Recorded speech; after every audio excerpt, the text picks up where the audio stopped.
adage bien connu de nous tous dit que l'eau c'est la vie.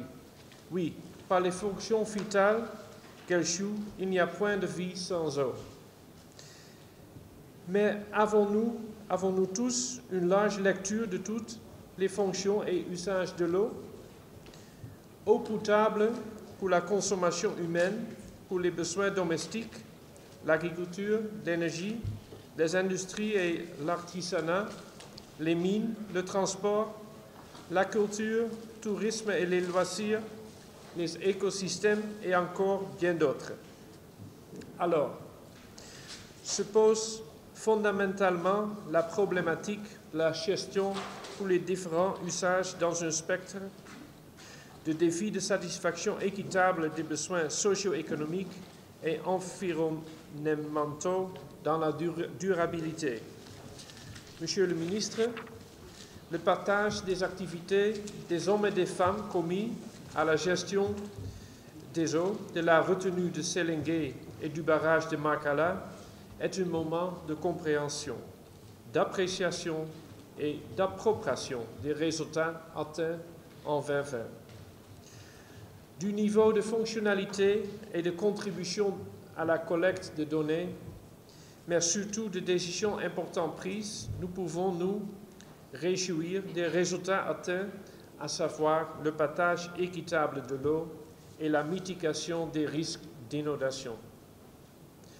Cela dénote que le GIR est en train de se développer comme cadre de réflexion intégrée, de concertation sectorielle pour une gestion concertée des ressources au service des communautés. Elle a permis d'éviter des conflits et de préserver des infrastructures et l'environnement. Cette dynamique est à saluer et nous gardons l'espoir que la Commission continuera à jouer pleinement son rôle. Monsieur le ministre, les enjeux de la GIR resteront constants avec la variabilité et les effets du changement climatique. Nous devons ensemble poursuivre les structurations nécessaires pour y faire face. Fort heureusement, le Mali dispose pour cela de repères de compréhension de tous les acteurs.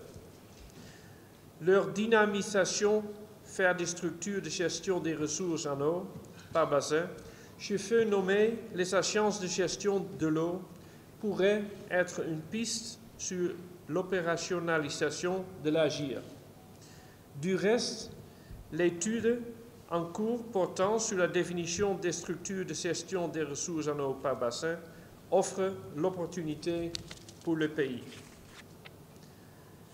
Je suis très bien sûr conscient que le développement de tels organes nécessite de les pouvoirs de textes statutaires et de règles de fonctionnement adéquats au plan juridique. Elles doivent aussi disposer de ressources financières pérennes. Le service de l'eau, par le principe de l'utilisateur-payeur et du pollueur-payeur, seront des instruments inclusifs et durables de fonctionnement de ces organes. C'est la gage pour les permettre d'assurer de manière efficace leur future mission de gestion durable des ressources en eau dans leur espace de compétences respectifs.